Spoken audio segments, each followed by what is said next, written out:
Vamos agora ao primeiro painel do dia com o tema Privacidade e Proteção de Dados na Prática. Impactos no dia a dia das empresas, governo e sociedade. O choque da privacidade e a educação da comunidade envolvida. E os seus sistemas estão prontos? E a pergunta que faremos agora para vocês. Nós esperamos que sim. Caso contrário, fiquem ligados e participem desse bate-papo. Bom, enviem perguntas e comentários para nossos debatedores. O espaço para sua participação está na sala de transmissão da TVD, na caixa ao lado do vídeo, chamada Comentário. Nossa equipe de jornalistas está atenta para levar essas perguntas à mediadora do painel, a diretora do Security Leaders, Graça Sermu, que está ansiosa para começar, não é, Graça? Então vamos lá. Nós convidamos agora os participantes desse painel.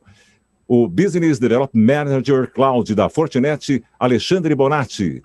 Bom dia, Alexandre. Bom dia, Ângelo. Bom dia, Graça. Bom dia a todos que estão nos assistindo. Obrigado mais uma vez pelo convite. Muito bem-vindo, Alexandre. Convidamos também a professora de Direito Digital da Universidade de Pernambuco, Amália Câmara. Tudo bem, professora? Bom dia a todos. Tudo maravilhoso. É um prazer estar aqui. Muito obrigada pelo convite. Obrigado, nós. Seja muito bem-vinda. Nosso próximo convidado é de Fortaleza, o advogado especialista da DPO-BR, André Peixoto. Bom dia, André. Tudo bem? Olá, bom dia a todos. Obrigado pelo convite. Tenham todos um bom dia. Seja muito bem-vindo. E o nosso outro convidado é Head de Inovação e Estratégias Digitais da Faculdade Baiana de Direito, Ricardo Neri. Bom dia, Ricardo. Bom dia, pessoal. Um enorme satisfação estar aqui novamente. Ano passado foi presencial e esse ano agora, nesse período de pandemia, falando aqui com vocês nesse meio digital. Bom dia a todos. Com certeza. Muito obrigado. Mais uma vez, bom dia e bem-vindo, Ricardo. E para completar esse time de peso, nós convidamos a advogada e sócia da Fonte Advogados, Larissa Caú. Bom dia, Larissa. Tudo bem com você? Bom dia, pessoal. Muito obrigada pelo convite. Sempre é um prazer participar desse evento. Seja muito bem-vinda mais uma vez. Graça, agora é com você. Todo mundo apresentado. Comande o show. Obrigada, Ângelo. Muito bom. Bem, pessoal, muito obrigada. Eu tenho que confessar que, obviamente, eu adoraria estar presencialmente, né, fazendo esse evento. A caravana Security Leaders, sempre no Nordeste, é um prazer, eu tenho que confessar, porque além do trabalho, tem essa beleza natural toda, né? A gente consegue conciliar o trabalho com o lazer, então é maravilhoso. Mas eu também tenho que confessar que poder reunir, né, os líderes de Fortaleza, Recife, Salvador, está sendo uma experiência fantástica, algo que talvez presencialmente fosse difícil, né? Então, ter esse painel aqui, talvez presencialmente eu não conseguisse. Então, está sendo um prazer e eu estou percebendo pela plateia, temos mais de 300 inscritos e a plateia está super diversificada, estamos tendo líderes aí, perguntas que estão vindo de todos os estados e cidades, então isso está sendo uma riqueza muito grande. Então, a gente tem que sempre olhar o lado positivo, né? Então, eu acho que isso realmente é algo extremamente positivo. E nós estamos vivendo um momento ímpar, né? Embora a gente tenha um grande desafio do ponto de vista aí da pandemia e dessa questão toda que nós estamos tendo que lidar, estamos realmente diante de um cenário de privacidade que está nos levando para uma maturidade maior nesse contexto. E eu acho que isso também é um dado extremamente positivo. Eu queria começar essa primeira rodada avaliando exatamente um cenário extremamente novo. No primeiro dia do Security Leaders Sudeste, foi exatamente o dia posterior ao anúncio, né, da convocação, da nomeação, melhor dizendo, da ANPD. E estava muito recente, a gente tentou avaliar um pouco o impacto disso e foi um pouco difícil porque tinha acabado de acontecer. E aí muitos questionaram, muitas perguntas surgiram em relação ao que isso iria significar para as empresas que estavam na sua jornada de compliance, de adaptação. E, naquele momento, foi difícil de avaliar. Hoje eu queria entender um pouco com vocês, porque muitas empresas ainda se colocam diante desse cenário com muitos gaps, com muitas questões que ainda não estão respondidas. E, de lá para cá, ainda não se conseguiu entender muito bem como que vai ser essa ação. Então, eu queria justamente começar perguntando para vocês qual é essa expectativa, o que vocês acreditam que isso significa, o quanto que é emergente, necessário que essa ação da autoridade se faça presente. Eu vou começar com você, Amália, vou começar depois também, vou passar depois para a Larissa, vou começar com as mulheres aqui no nosso painel. Amália, o quanto que você acha que a presença da autoridade, a definição dos nomes, a independência dela é algo emergencial nesse cenário que a gente vive hoje? Bom dia, Graça. Olha, você começa logo com uma pergunta importantíssima e fundamental, porque a NPD ela vem sendo um incômodo desde da primeira versão do texto da LGPD. Primeiro porque não aparecia, depois aparecia em abstrato, não havia a noção de composição, aí entra agora, não vai ter, de repente ela aparece, e aí a composição dela, como vai ser feita, quais são as características, habilidades, competências necessárias desse corpo da NPD em função da necessidade da NPD. A NPD ela é o órgão regulamentador da proteção de dados no país. Então, ela é um órgão técnico, eminentemente técnico. E essa é uma discussão fundamental porque tem que ter pessoas, né, que compor pessoas que precisam conhecer sobre proteção de dados, precisam conhecer sobre funcionamento das informações, e ela já surge aí com uma polêmica enorme, né, que é a sua própria composição, né, tem inserção de pessoas do mercado, da indústria, existem pessoas da academia, existem militares, e existe aí a discussão sobre a independência da NPD, considerando que ela vai ser um órgão que vai fiscalizar a lei de dados e vai estabelecer quais são as regras que vão procedimentalizar a LGPD. A discussão é tamanha que a própria OCDE, ela se manifestou, né, a Organização para a Cooperação e Desenvolvimento Econômico, e recomendou que o Brasil tome todas as ações necessárias para garantir a independência da Autoridade Nacional de Proteção de Dados. E aí o questionamento esse corpo ele vai ser suficiente para a independência desse órgão? É fundamental isso. Perfeito. Larissa, como é que você está vendo? Você, clientes, né? Você vive uma realidade muito próxima dos clientes. Qual é a expectativa dos clientes em relação a isso? Os clientes já desistiram, os clientes estão tocando suas rotinas independentes da NPD. O quanto que você acha que isso ainda significa e determina essa jornada dos clientes? Bom dia, Graça. Eu faço as palavras de Amália um pouco as minhas, assim, a gente ainda está nessa expectativa, nessa ansiedade, digamos assim, de ver o que é que vem por aí. Ao mesmo tempo, a gente sabe que a NPD, além do papel de fiscalizador, ela tem um papel fundamental, que é o papel de educação, né? Assim, a gente sabe que a lei ela não vem completa e a gente esperava ansiosamente aí que a NPD viesse para fazer também esse papel de complementar, ou seja, as nossas dúvidas e as nossas ânsias, etc., que não ficaram tão claras, a NPD viesse justamente para fazer esse papel. Então, assim, o corpo técnico dela, de fato, é essencial. Ainda que as multas administrativas tenham ficado para o próximo ano, eu acho que as empresas não estão levando muito isso em consideração, porque, afinal de contas, os consumidores que se sentirem prejudicados a partir da entrada da lei em vigor, eles podem, sim, procurar o judiciário para tentar, reaver alguma situação de violação de direitos, né? Então, as empresas, elas realmente têm que continuar com o projeto de compliance, porque a gente já sabe que não é um projeto fácil, nem é um projeto rápido, né? Ele vem da raiz. Então, ele quer uma mudança cultural, uma mudança de processo, de fluxo, às vezes até de modelo de negócio. Então, acho que essa questão da NPD vai ser uma apreensão e a gente vai ter que acompanhar os próximos capítulos para entender, mas a gente não pode ficar dependente dela, as empresas têm que seguir independente dela, até porque os mandados, eles são temporários, tudo bem que tem mandados grandes, mas, assim, vai passar e, enfim, a gente espera que, se ela não for independente no início, a gente consiga construir uma ideia de independência, digo, todos os profissionais e a sociedade civil também se movimentando para exigir isso, porque a gente espera que isso aconteça, por causa justamente também desse papel educativo que a gente realmente precisa nesse momento.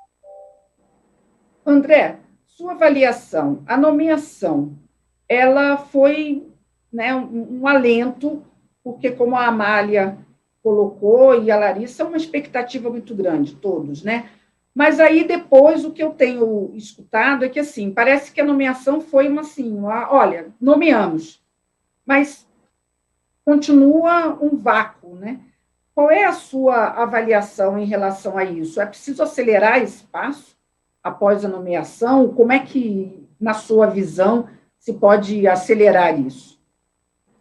Bom, Graça, primeiro é um prazer a gente se encontrar novamente. Espero que a gente possa, uma outra vez, se encontrar aqui em Fortaleza.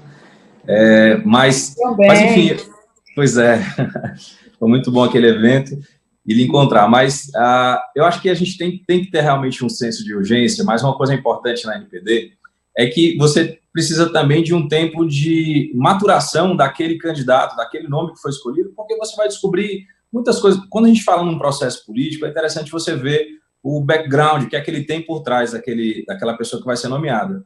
Então, infelizmente, eu acho que um pouco nessa pressa, porque também não se esperava que a lei entrasse em vigor logo, acabou que não deu tempo de maturação. Não quer dizer que os quadros necessariamente são ruins, pelo contrário. A gente tem gente muito boa, muito reconhecida, mas eu compreendo, assim, que para todo e qualquer processo é importante ter esse processo de maturação e também, talvez, se tenha uma dificuldade, porque o mercado está muito aquecido, pouca gente, então acho que a agência vai ter uma dificuldade de puxar algumas pessoas do mercado, né? Mas a gente tem visto nomes muito bons, eu acho que lá no Conselho tem gente muito técnica também, então eu acredito que a NPD vem muito bem qualificada nesse sentido também.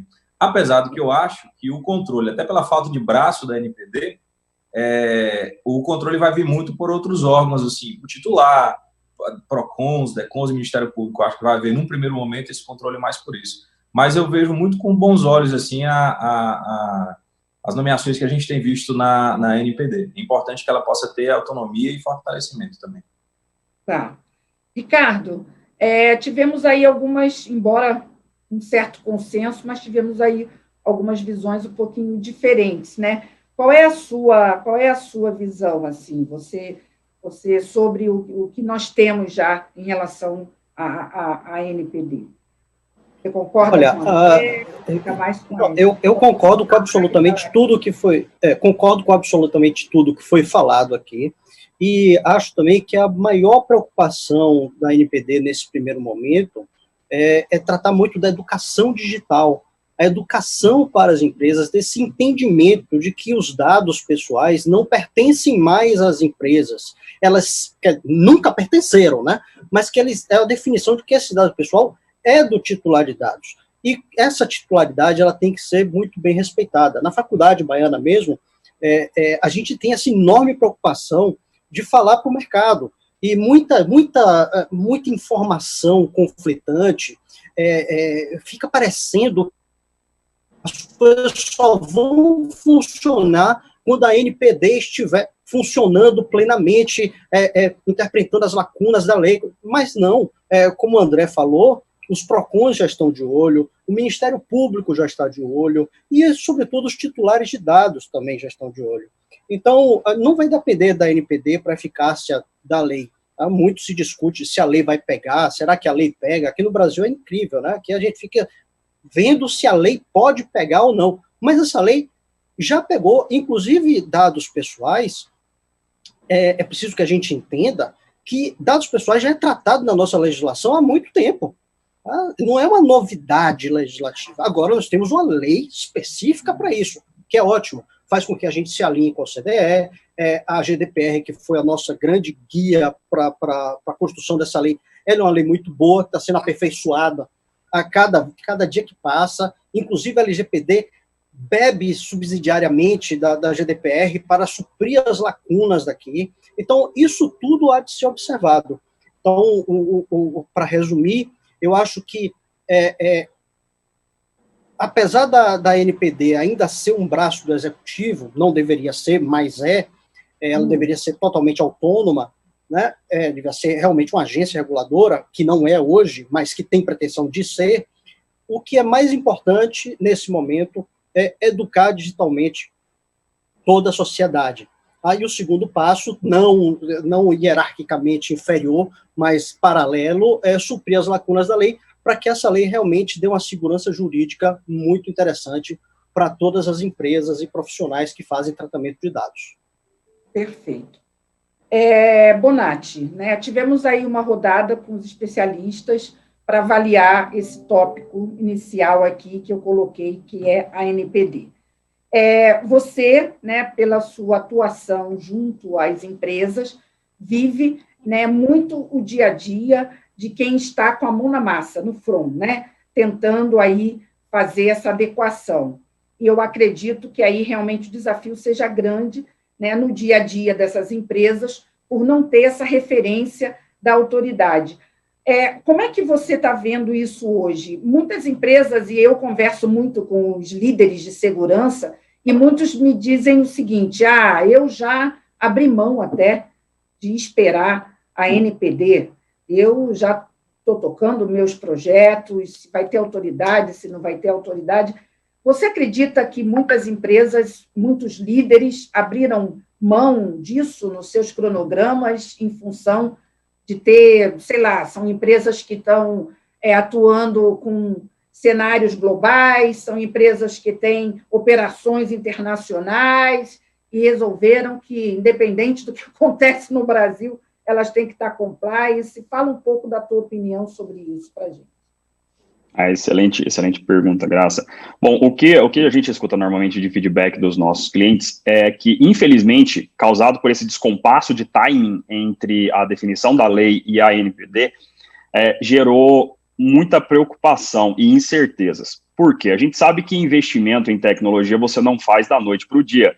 Existe todo um tempo de definição de projeto, aprovação de orçamento. Então, as empresas, sim, elas não esperaram, eu diria a grande maioria, elas não esperaram a definição da NPD, até porque senão elas estariam enroladas nesse momento, porque se elas estivessem iniciando agora um processo de adequação tecnológica, esse processo talvez só ficaria pronto no final de 2021.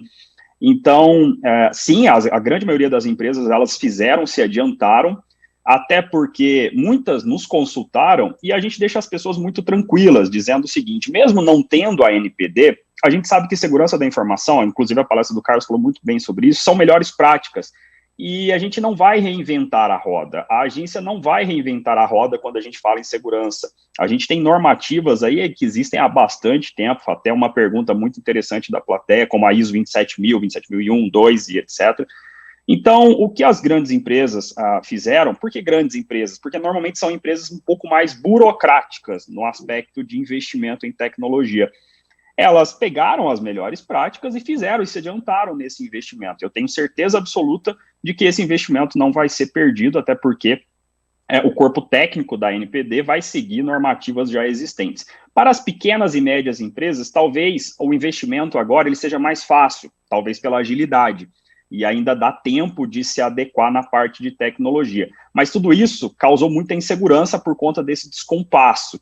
Mas uma coisa que eu fico muito tranquilo e muito feliz pelo corpo técnico que a gente viu agora dentro da NPD, inclusive o próprio diretor, presidente, o Valdemar, na sabatina que ele teve no Senado, ele se mostrou muito preocupado na conscientização da população em cibersegurança. Então, a gente vê a cibersegurança entrando num papel que nunca houve antes, tornar-se tão importante como a gente está vendo agora. Então, assim, houve inseguranças, houve investimentos adiantados, mas aquelas empresas que ainda não fizeram esse investimento, ainda dá tempo de se adequar. Perfeito. Bom, capítulo NPD, vamos, obviamente, se tiverem perguntas, a gente volta, mas eu acho que a visão aqui dos nossos participantes ficou clara. Eu quero entrar agora num capítulo importante, que é penalidades, né? As penalidades ficaram do ponto de vista, né, legal para o ano que vem. Mas a gente, assim que a lei entrou em vigor, a gente já começou a acompanhar casos no Brasil. Na verdade, casos já haviam acontecido, né? Nós sempre acompanhamos ações, penalidades, o próprio Ministério Público já vinha agindo, e existe uma questão importante, que é o fato de, quando a lei entra em vigor, ela passa a gerar jurisprudência. Eu queria falar um pouco sobre isso, sobre o quanto vocês acham que, enquanto não existe a penalidade, o nível de preocupação que deve existir por parte das empresas pelo fato da lei estar em vigor. Isso é uma questão importante, e o quanto que as empresas devem se preocupar com isso. É um fato que eu quero trazer para vocês, significativo. Nós temos aqui na TVD feito vários painéis de debates, e a gente sempre faz enquetes.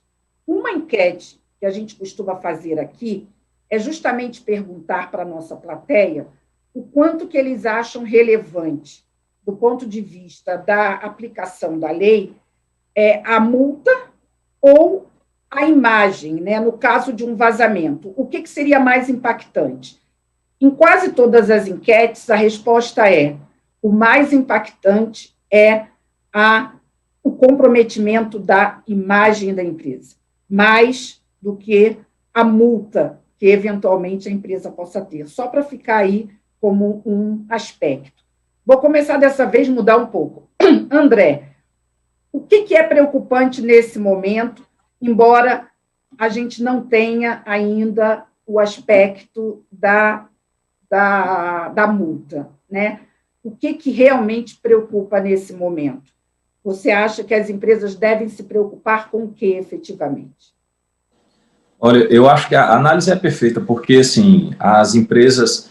Eu nem vejo as empresas tão preocupadas com as multas, porque eles entendem que o braço da NPD, pelo menos no começo, vai ser muito curto para alcançá-las. O que a gente tem percebido são dois pilares. Uma, empresas que, por terem um porte muito grande, por ter muito dado pessoal tratado, já vão se adequar, tem toda a estrutura, já tem sistema de governança, compliance, precisam fazer algumas adaptações e ajustes importantes. Mas também elas demandam de empresas médias, que são os operadores dela, muitas vezes, esses parceiros. Então, a gente vê muita empresa média se mexendo em razão disso. Agora, a questão reputacional é importante, porque se antes as notícias de incidentes, de vazamentos, eram notícias mais no âmbito da curiosidade, apesar de já não ser uma boa prática, já ser uma prática que prejudica, agora com a NPD ele vai ter um artigo para dizer: a lei entrou em vigor e essa empresa não cumpriu isso e aconteceu aquilo. Então, essa parte da reputação, apesar de não ser nenhuma sanção da NPD, mas só a mídia divulgando, a mídia atenta a isso, e o titular também mais exigente, já dá uma repercussão muito negativa, né? E também vão começar esses outros órgãos. Então, eu acho que as empresas têm se preocupado com isso, porque, independentemente da sanção, que mesmo que tivesse entrado em vigor, pareceria um pouco distante, a parte reputacional, eu acho que é o que vai pegar muito nessas empresas, principalmente aquelas que lidam com a certa confiança, e a confiança é a base nas relações na presença digital. Então, eu vejo muito isso. E esse controle muito difuso, titular, ele está mais exigente. A gente já vê gente preocupada com isso. Vocês concordam, Ricardo? Você acha que a sociedade, você acha que as pessoas estão mais preocupadas efetivamente com isso?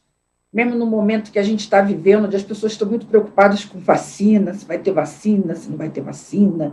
Você acha que as pessoas estão preocupadas com privacidade, Ricardo? O que você acha? Bom, eu acho que as pessoas estão começando a ficar preocupadas com a privacidade de dados. Tá? Apesar da lei ter tido bastante tempo para que as empresas ficassem em conformidade com a lei, nós tivemos uma das maiores vacatio legis da história das nossas legislações. Nem a Constituição de 88 demorou tanto. Né? Então, assim, essa lei teve um tempo enorme, mas, como é no Brasil, né, acabou entrando em vigor naquela loucura da medida provisória, enfim, começou a vigorar. Já tinha acontecido uma decisão em sede liminar de uma juíza de São Paulo contra a Cirela, no caso, né, e que depois dessa medida em sede liminar, ela foi realmente sancionada, e a multa parece que foi em R$8 mil, e eu conversando com um dos presidentes... polêmica, se teve a ver se não teve, né? Nem em sede liminar, ela justificou a decisão dela utilizando muito dos princípios da Lei Geral de Proteção de Dados. Isso. E agora, na decisão final, ela acabou autuando em R$8 mil, e eu conversando com um empresário da área imobiliária, ele falou assim: mas R$8 mil foi muito pouco. Aí eu disse, não, tudo bem, foi muito pouco para um, imagine se forem todos da unidade. Aí ele disse, não, todos da unidade é preocupante. Eu disse, pois é, mas pode ser. Entendeu? Pode ser, já que o dado é do titular. Então, quando começa a surgir isso, as pessoas começam a ficar mais preocupadas. No entanto, eu acho que há uma sanção na lei que ela é muito mais importante, tá, do que uma multa ou do que meramente a imagem, não descartando nenhuma das duas. Mas a suspensão da atividade de tratamento de dados de uma empresa, ela é muito, mas muito, muito, muito grave. Ou seja, a empresa praticamente paralisa. Porque hoje nós trabalhamos com dados pessoais. Tá? Todas as empresas trabalham com dados pessoais, independentemente do porte da empresa. Porque nós podemos ter uma pequena clínica que trata dados pessoais muito sensíveis. Tá? Então, assim, é muito preocupante isso.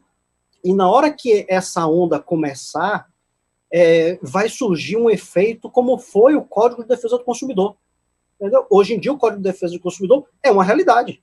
Funciona bem ou mal, aí é uma outra questão. Mas os titulares de dados vão se sentir nesse direito de solicitar que as empresas informem como os dados delas são tratados. E aí a empresa vai ter que estar preparada para demonstrar todo o ciclo de tratamento de dados, toda a legislação, todo o compliance com outras empresas e com outras legislações. Então, é um trabalho muito meticuloso, bem atencioso, que as pessoas e as empresas, os empresários, eles precisam ficar atentos, porque tudo pode acontecer. A lei entrou em vigor agora, apesar de não estar valendo as multas da Autoridade Nacional de Proteção de Dados, outros órgãos, como a gente já falou no bloco anterior, já estão de olho. É um enorme desafio e vai ser bem interessante como essas coisas vão acontecer daqui para frente. Amália, qual é a sua opinião sobre esse capítulo penalidades? Como é que você está vendo isso? Quais são os aspectos? A gente já está falando aí de casos, né? Tinham casos antes, já tem casos depois, jurisprudência já está aí. Qual é seu ponto de atenção, sua visão sobre isso? Pois é, né? Eu gostaria de destacar o que o Ricardo havia dito na fala anterior, que, na verdade, a gente já tinha legislações que são protetivas da privacidade, né, dos dados. Então, a LGPD, ela vem afinar o discurso e tornar a coisa mais concreta no tocante especificamente a dados pessoais e a procedimentos muito específicos. E eu concordo também com a ideia de que não existe, eu acho que, dano maior do que aquele contra a reputação da empresa. Você fecha um negócio quando você afeta a imagem. Então, você tem uma sanção, você tem uma multa, por exemplo. Se fala muito das multas. As multas, elas têm valores específicos pontuais e são aplicados, mas isso fica na história da empresa, e isso na sociedade informacional vai ficar na sua imagem e gera turbulências na confiança digital dessa empresa. Note que a LGPD, ela tem uma gradação aí, quase não há uma hierarquia posta, mas as penalidades são colocadas ali, que a multa aparece, acho que no inciso 3º ou 4º, mas ela vai se aprofundando com coisas que afetam diretamente o modelo de negócio. Quando você chega, por exemplo, à possibilidade de bloquear os dados que são causadores da infração, excluir os dados, a empresa pode deixar de funcionar se ela não tiver acesso a eles. Então, tem coisas muito severas aí que devem ser levadas não com desprezo, assim, tem que ser levado com muito carinho. Sim. Larissa, casos como o da Cyrela e outros que a gente já está observando, no seu dia a dia, você percebe que as empresas se preocupam com isso? Elas estão efetivamente preocupadas com esses casos? Ou as empresas estão pensando, não, multas ficaram para o ano que vem, então dá para esperar um pouco? Não, eu acho que as empresas começaram a criar uma consciência de que a multa é só uma das formas que elas têm a perder com o não compliance, né? Se você fizer uma busca no Reclame Aqui, eu sempre dou uma olhada no Reclame Aqui, porque eu acho que ele é um bom parâmetro de pessoas que não entraram na justiça ainda, mas que já têm o conhecimento de seus direitos. Você vai ver que, pelo filtro de LGPD, a gente já tem uma série de reclamações dos titulares. Acho que isso é uma consequência do trabalho, talvez, de todos os profissionais da área e de todos os interessados em educar o público consumidor, e os titulares de dados, enfim, é o nosso interesse que todos saibam e tenham consciência do que estão fazendo na hora de lidar com seus dados pessoais. E como o André bem colocou, essa questão do titular do dado com as empresas é uma questão de confiança. E como uma questão de confiança, ela precisa ir sendo maturada. Então, não só a compliance da empresa, mas também como ela age no caso de um incidente de dados. A gente já viu casos concretos que isso, a forma como ela age, faz uma grande diferença na relação confiança com o titular. A gente vai enfrentar aí talvez um judiciário não tão preparado, então daqui que a gente tem uma jurisprudência consolidada, que seja uma coisa um pouco mais robusta, a gente talvez ainda leve um tempo para isso. Então, acho que o ideal são as empresas se adiantarem e honrarem um pouco também o motivo da LGPD, como o Carlos Sampaio, na palestra anterior, bem falou, a LGPD ela veio como uma forma de empoderar o usuário final. A gente tem direitos que antes não eram imaginados. Então, essa ideia de aprimoramento e de exercício desse direito, ela precisa ser olhada pelas empresas. Então, acho que as empresas não estão mais esperando e estão criando essa consciência, porque esses casos eles vão ser comuns. A gente talvez não tenha decisões tão robustas assim, tão uníssonas assim, mas as pessoas vão continuar entrando porque elas estão começando a criar essa consciência. Então, acho que é super importante para a imagem da empresa, para a relação dela com o usuário e para transformar a privacidade, muito mais do que o terror da multa, como um selo de qualidade da empresa, perante seu público consumidor, né? Acho que isso faz toda a diferença. Perfeito. Eu vou começar a trazer algumas perguntas da plateia, até para a gente começar, desculpem, a interagir com vocês. Bonatti, eu tenho aqui uma pergunta direcionada para você, que é a seguinte, a pergunta é do Israel Fonseca Neto. A segurança de dados passa pelo tripé tecnologias, processos e pessoas. O que não vejo é a sinergia entre esses aspectos. Vejo cada um sendo tratado em separado, quando deveriam ser tratados como um todo. A própria lei não indica isso. Como você tem visto esse desafio nos clientes? A pergunta também, eu acho que bem, eu diria, difícil. A gente sabe que realmente é uma melhor prática tratar sempre pessoas, processos e tecnologia, e de fato a pessoa tem razão, a gente não vê isso muito na prática, o que a gente vê é um descompasso.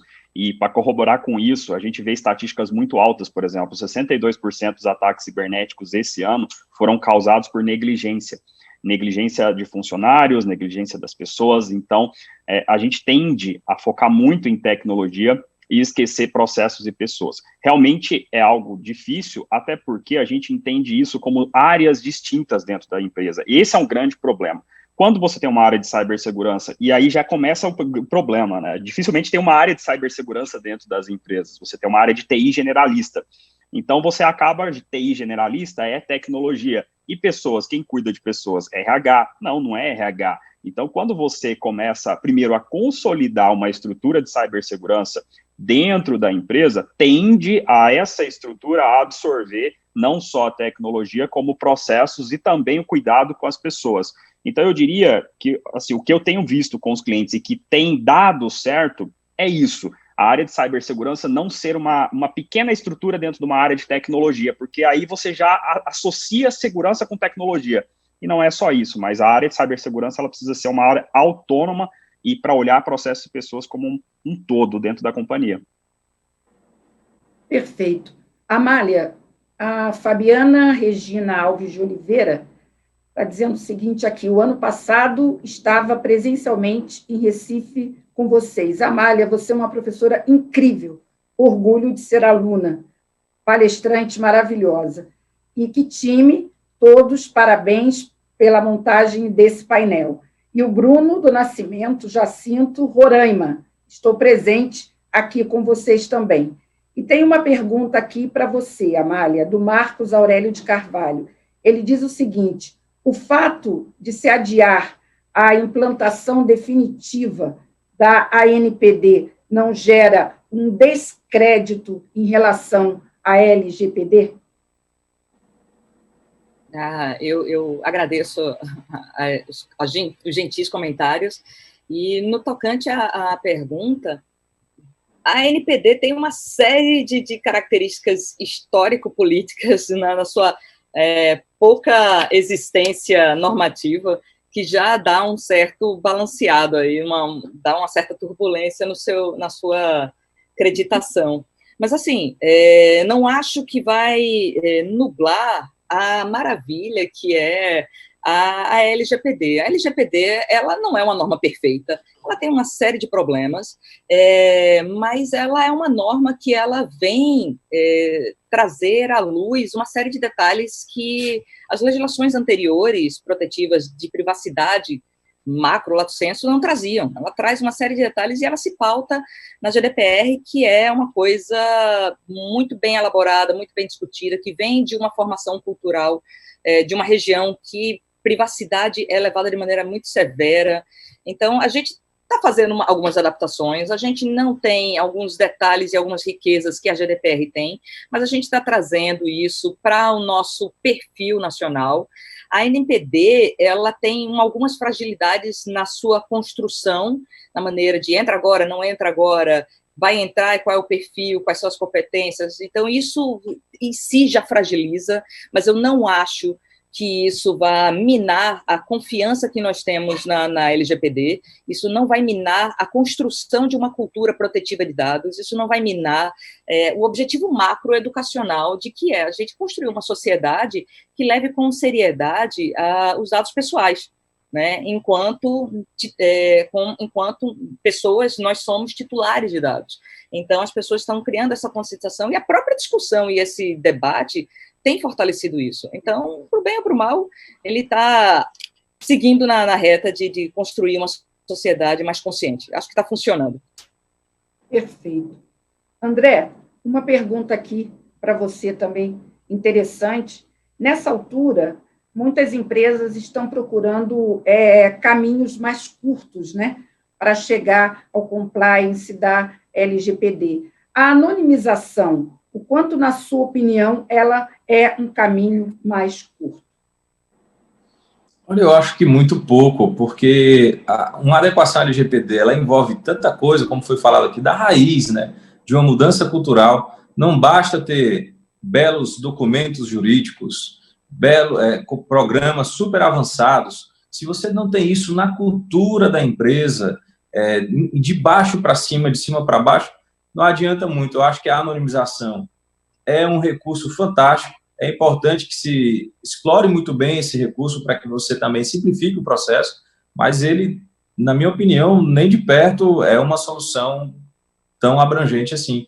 Então, eu acho que é importante que a gente tenha essa consciência. A gente vê muitas vezes um software que resolve sempre, aliás, pessoas achando que um software resolve tudo, ou que é só o braço jurídico, ou que vai ter uma fórmula mágica, mas isso não vai acontecer. Eu acho que é uma mudança cultural que, a partir daí, vai entrando nos processos, softwares melhores, com certeza. O braço jurídico é fundamental, mas o braço da governança, do treinamento, do compliance, da segurança da informação, ele é muito importante. É uma legislação, a LGPD, muito multidisciplinar, e ela precisa ser encarada assim também nos seus processos. Eu acho que essa pergunta, né, eu queria compartilhar um pouquinho mais esse ponto, porque a gente chega nesse momento que são muitas perguntas e algumas falam exatamente disso. Nós temos hoje, né, empresas em vários estágios, né? É óbvio que nós temos empresas que, como eu falei no início, grandes empresas que já, de certa forma, não vou dizer que estão totalmente compliance, mas que já trilharam um caminho aí grande de jornada. Mas eu diria, me arrisco a dizer, pelo trabalho que eu desenvolvo aqui na TVD, pelas enquetes que a gente faz, que a grande maioria ainda está em processo. A grande maioria, se a gente pensar no Brasil como um todo, né? Então, a gente tem que olhar para esse contingente. Então, eu diria que as empresas estão em processo de adequação. E muitas delas perguntam, e os profissionais e os líderes aqui perguntam, né? Como fazer ainda, como para quem ainda não começou, a quem ainda está começando. Então, por isso surgem perguntas como essa, André. A anonimização é um caminho mais curto. Então, Ricardo, o que você acha hoje? O que você diria para empresas, ou que ainda não começaram, ou que ainda estão avaliando? Quer dizer, a gente já tem uma lei aprovada, a gente já tem aí todo um cenário que já tem uma cobrança, e tem empresas que ainda não começaram, ainda estão atrasadas, né? Como é que faz com essa equação? Como é que você tem lidado com esse cenário? O que você tem dito para empresas que estão nesse momento?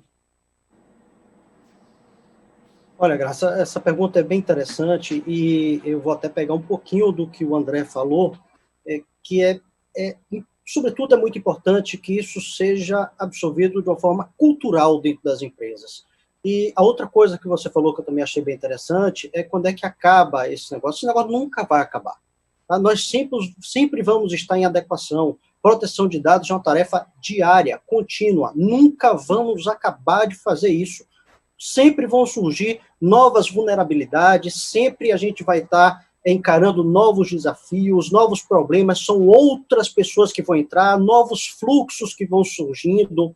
Então, assim, a tarefa de adequação à Lei Geral de Proteção de Dados, ela é muito complicada, ela não é fácil. Ela não é fácil.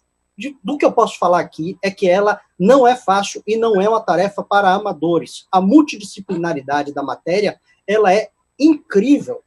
Eu mesmo tenho estudado muito para poder fazer a minha certificação IAPP, e a interdisciplinaridade e a noção que nós, advogados, temos que ter da área de segurança da informação, ela é muito grande. Assim como um profissional de segurança da informação tem que ter da área jurídica também, tá? Porque uma coisa, ela se mistura com a outra.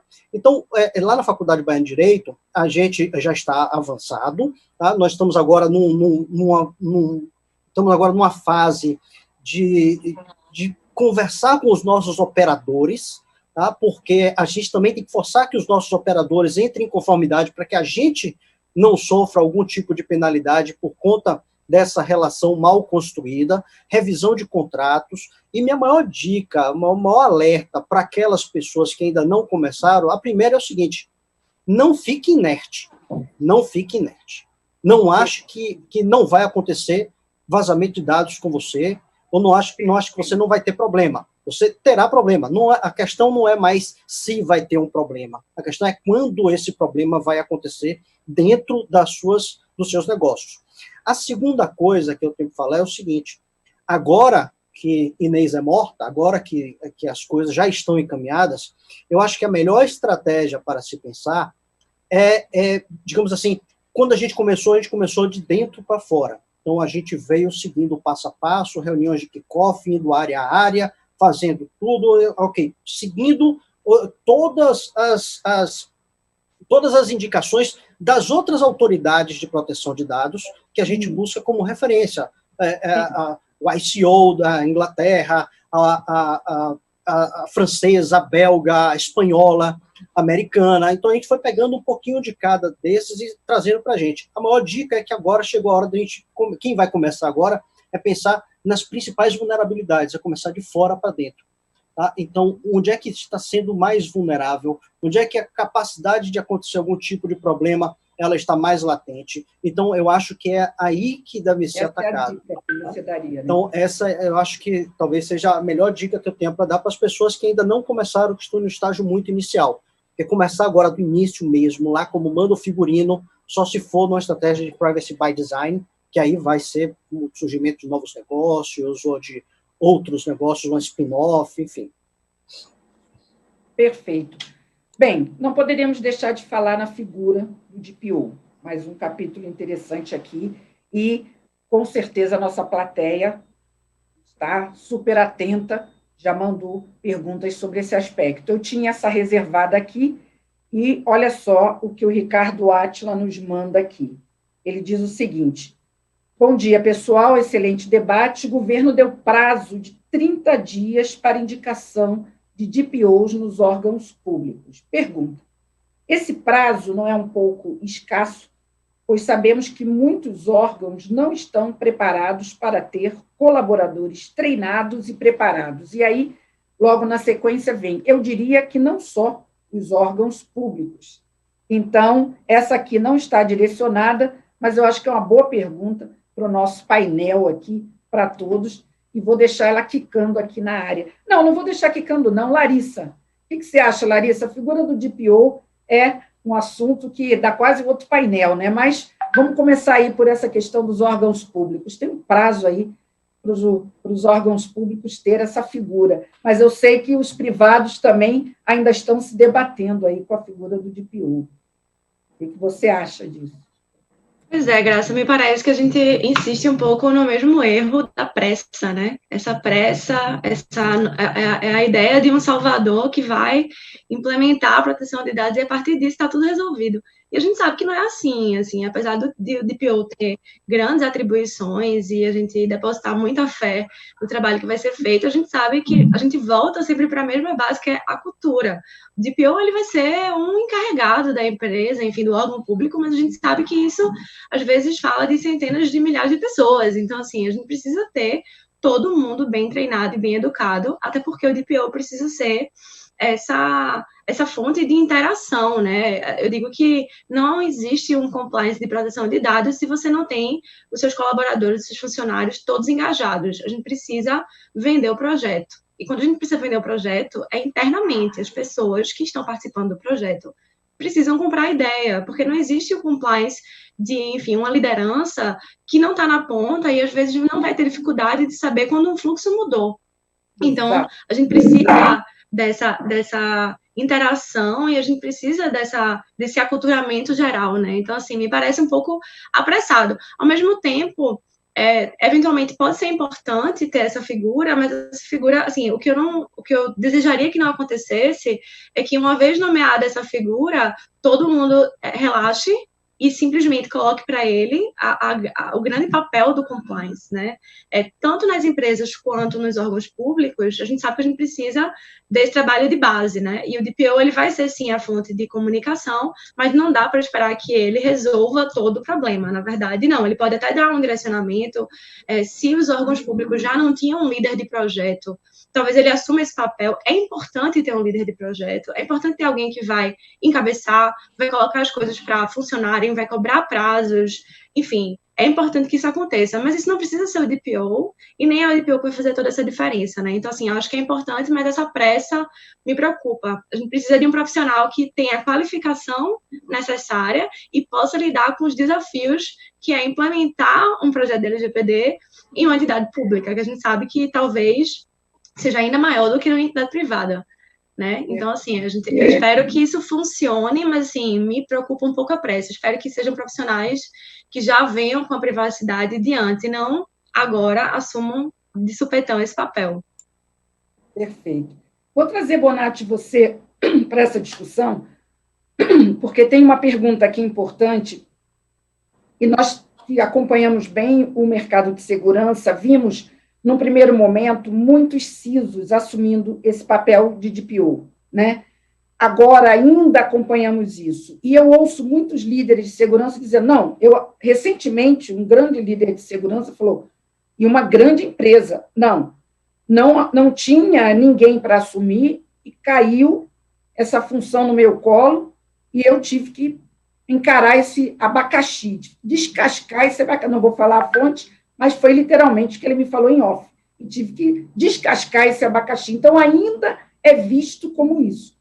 Eu queria saber de você que lida, né, digamos, o líder de segurança é seu grande partner, né, nessa sua jornada. Ainda acontece muito isso. Então, assim, muito difícil ainda, né, essa figura do DPO, esse profissional, esse líder. A gente sabe que existe um gap também de profissionais na própria área de segurança, então tem um grande desafio aí de ter esse líder de privacidade hoje. Acredito que esse interlocutor de privacidade para vocês também no dia a dia, ele deve ser escasso, né? Como é que está sendo isso? Com quem que vocês estão falando? Quem é esse líder de privacidade hoje no mercado? Fala um pouco sobre isso para a gente. Infelizmente, Graça, a gente ainda vê muito essa questão da cultura negativa. A gente ainda vê muito pelo lado ruim das coisas. Então, nos grupos aí, os nossos clientes, os grupos de CISO, o que mais a gente vê é, de fato, as pessoas falarem o seguinte, agora eu sou DPO, eu não sei se isso é uma promoção ou uma demoção, eu não vejo graça nenhuma nisso. Então, mas olha só, se a gente for olhar pelo lado positivo das coisas, é porque está todo mundo jogando muito pela multa. Olha só, você agora resolve esse problema sozinho. Mas esse cargo de DPO hoje, ele, sem dúvida nenhuma, vai ser um dos cargos mais estratégicos dentro das companhias.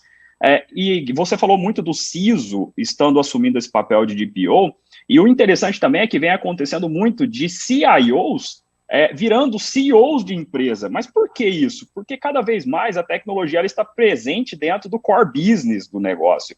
Então, assim, a gente vê essa mudança cultural, mas essa mudança cultural ela não pode ser ruim, ela tem que ser muito boa, ela tem que ser muito bem vista.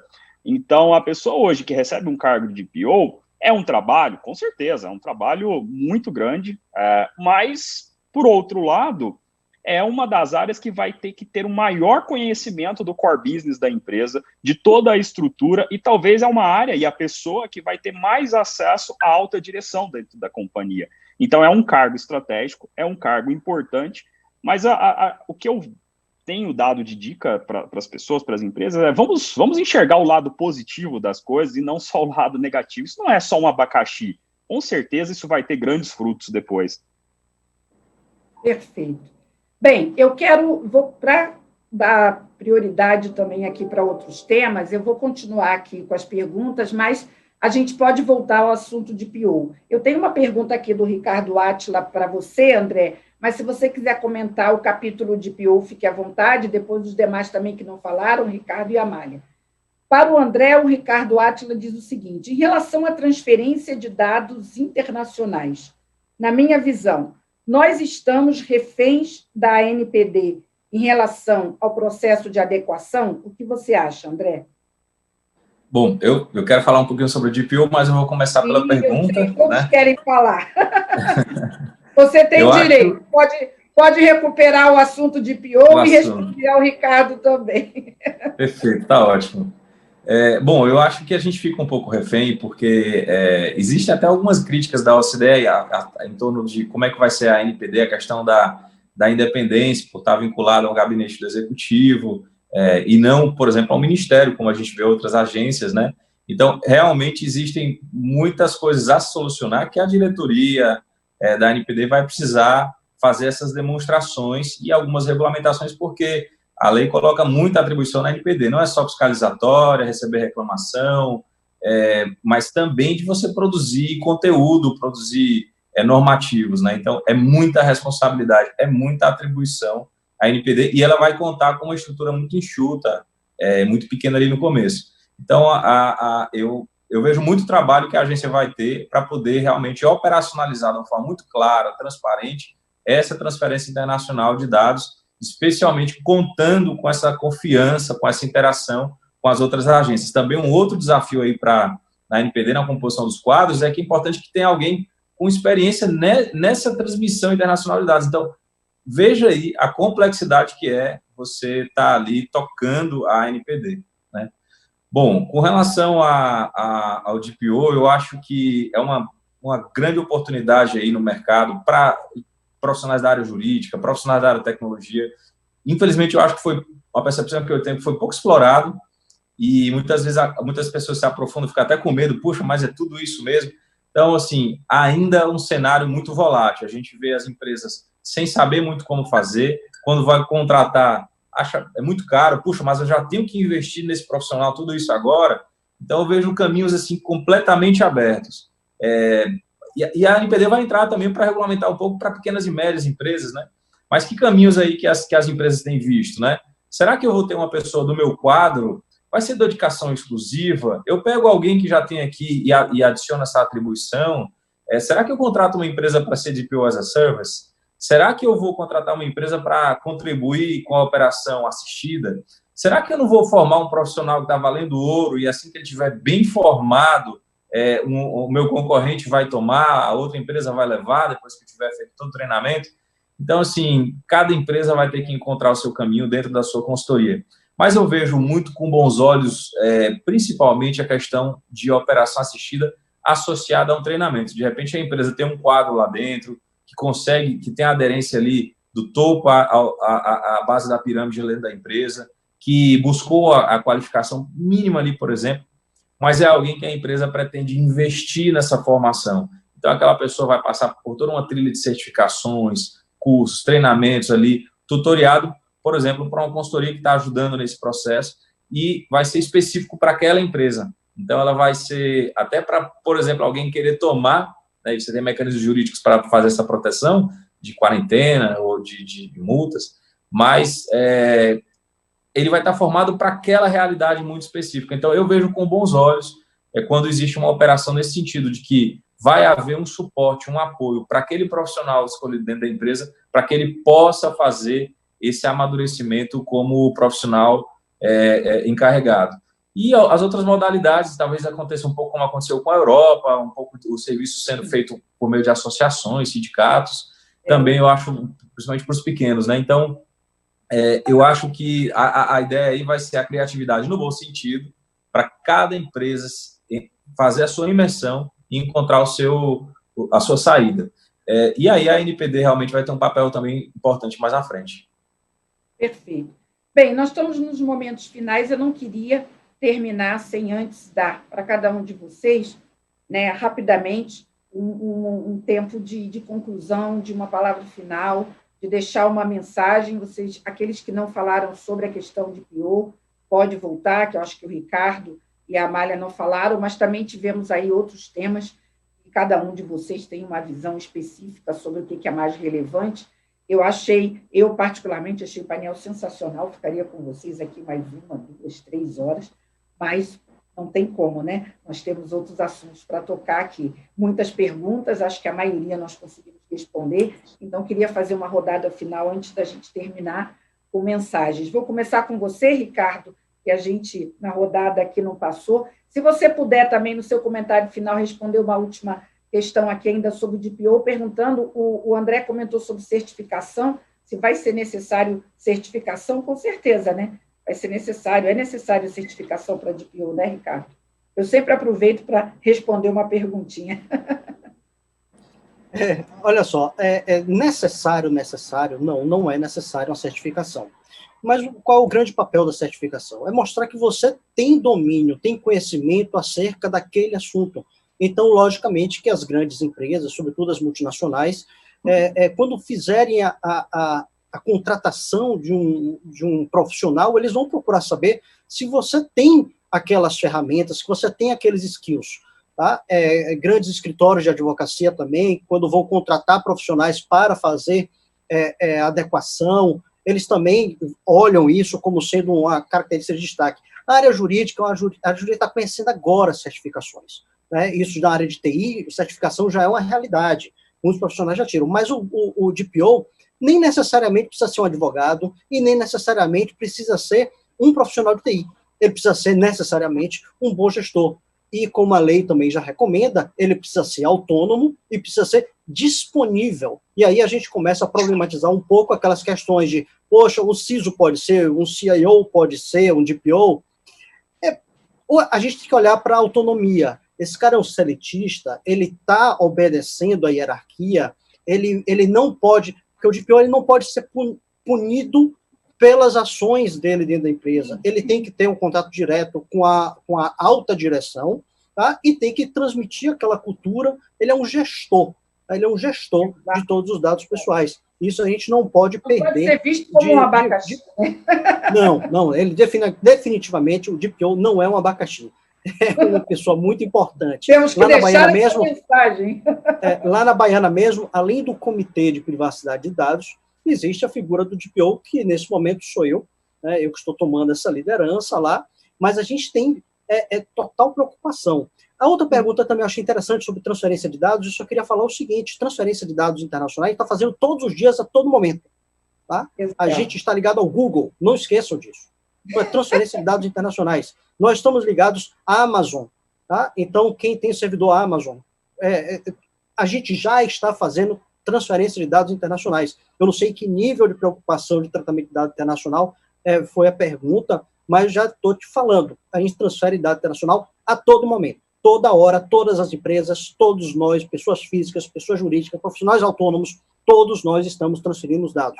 E se a gente não tomar cuidado com o que a gente quer que esses grandes players tratem os dados, a gente tem que notificar. Se a gente não notificar, a gente vai passar a obedecer à política de privacidade de cada um deles. E a política de privacidade deles, companheiros, é enorme. Tá? É enorme e eles tratam absolutamente todos os dados. Tá? Então, cabe a nós indicar, enquanto controladores, o que nós queremos que eles tratem. E aí sim, a gente vai ter uma certa segurança jurídica. Tá bom? Então, para finalizar, eu queria agradecer muito a oportunidade. Os outros palestrantes aqui também foram perfeitos em todas as colocações. Um grande prazer estar com vocês aqui. É sempre muito bom conversar sobre a Lei Geral de Proteção de Dados, principalmente porque sempre surgem novos insights, assim, a gente vai revisitando aqueles assuntos que a gente já está mais acostumado. E a mensagem final para todas as pessoas que assistem é, mais uma vez, não ficarem inertes e não acharem que essa lei não vai pegar, porque essa lei já é uma realidade. Não caiam nessa história e comecem devagarzinho. Pode começar devagarzinho, mas comece. Não fique parado. Tá bom? Muito obrigado, Graça, pelo convite. E com fé em Deus até o ano que vem, né? Com certeza. Presencial, né? Vai dar tempo. Online também. Tá valendo. Online também. Vamos de todos, né? Todos os modelos estão todos válidos. Pessoal, eu vou pedir assim para cada um fazer bem rapidamente a sua conclusão, despedida aí, para o pessoal não puxar a minha orelha. Vamos lá, Larissa, sua despedida aí para a gente concluir, rapidinho. Obrigada, Graça. Eu queria agradecer novamente o convite e a possibilidade de participar. É sempre super enriquecedor. É como o Ricardo bem falou, a gente sai com novos insights daqui. E acho que a minha mensagem final vai ser um pouco retomando de quem não começou ainda, quem puder, estiver aí um pouco perdido, comece a ter um pouco de noção do que é que você tem em casa, que é a grande dificuldade que eu vejo das empresas, né? Como dados nunca foi uma coisa que a gente estava muito acostumado, dados pessoais, apesar de sempre estar ao redor das nossas atividades, as empresas têm muita dificuldade de entender o que é que elas têm em casa, onde é que entram os dados, para onde é que vão os dados, com quem eu compartilho os dados. Então, se você puder dar uma dica, a primeira é, gente, façam esse controle, comecem a ter noção do que vocês têm em casa, porque só assim vocês vão conseguir entender o que é que vocês precisam fazer para chegar aí no mundo ideal do compliance da LGPD. É isso, gente. Obrigada. Obrigada, Larissa. André, sua mensagem rapidinho. Bom, Graça, primeiro agradecer o espaço, o convite. É sempre um prazer participar aí com vocês, a toda a equipe que faz Security Leaders também. Espero que a gente possa fazer no ano que vem híbrido, né? Faz online, que eu acho muito legal, e a gente faz no físico também. Eu sou baiano de nascimento e cearense de criação, e eu sou meio bairrista aqui para o Ceará. É muito bom receber vocês aqui. Mas, enfim, esse espaço para quem... foi muito aprendizado para mim também, muitos insights para a gente, e poder compartilhar esse conhecimento. Eu acho que vocês fazem um trabalho fantástico. E o alerta, eu acho que o ecossistema é muito bom, acho que a gente poder conversar com colegas do Nordeste mostra que a gente tem força, que a gente tem valor, que a gente é um celeiro de gente boa também. Então, também gostei muito desse formato. Mandar um grande abraço aí para todo mundo que ouviu, a gente segue aqui à disposição para tirar dúvidas, para conversar, e vamos fomentar essa cultura, vamos melhorar nosso ecossistema, que isso é muito bom para todos nós. Tá? Um forte abraço e um bom dia a todos. Amália, deu até logo aí para... Eu queria agradecer a oportunidade de poder estar sempre aprendendo, né, que esses palestrantes maravilhosos, muito obrigada, eu gostei muito de poder participar dessa discussão, e se eu puder, né, nessa mensagem final, deixar alguma dica também, né, é que proteção de dados é um processo de autoconhecimento. Não adianta a gente pensar a lei como uma receita de bolo e a gente aplica ipsilíteres, a gente precisa compreender o que é um modelo de negócio, como é que funciona o porte da minha empresa, porque às vezes vai funcionar, o DPO pode ser um encarregado da minha empresa que conhece muito bem, mas às vezes eu posso não ter ninguém preparado especificamente para isso, eu posso querer, por causa do meu próprio modelo, contratar alguém de fora, né, e partir para um processo de DPO as a service. Então, assim, se vai ser um processo árduo, fácil. Isso vai ser não uma aplicação subsulsiva direta, mas sim começa olhando para dentro da sua empresa para ver as suas fragilidades e as suas forças, para aí você conseguir aplicar a lei. Não é receita de bolo, não é um negócio trivial, não. Então, é isso. Muitíssimo obrigada, gente. E até a próxima, até ano que vem, eu espero. Bonatti, a sua conclusão é um convite, né? Para o pessoal continuar assistindo, porque temos palestra aí na sequência da Fortinet, não é isso? É isso aí, convidar todo mundo. E minha mensagem final, como esse o Security Leaders é um público de tecnologia e segurança, é que eu sei que tem sido um ano muito difícil para o pessoal de tecnologia, cibersegurança. Começaram com a Covid, tendo que reinventar o negócio, resiliência, e ainda depois vem LGPD. O que eu escuto dos profissionais de tecnologia é o que mais vai vir agora, porque a gente já está num burnout. Mas o meu recado é parabéns e sigam fortes, porque os presidentes, os CEOs das empresas estão valorizando cada vez mais a área de tecnologia. Ela está deixando de ser um braço simplesmente de suporte e passando a ser uma área estratégica. Então é isso, sigam firmes. Vamos em frente. Pessoal, obrigadíssima, adorei, sensacional estar com vocês, obrigada a essa plateia maravilhosa, continuem conosco, vamos em frente aí. Muito obrigada, um prazer.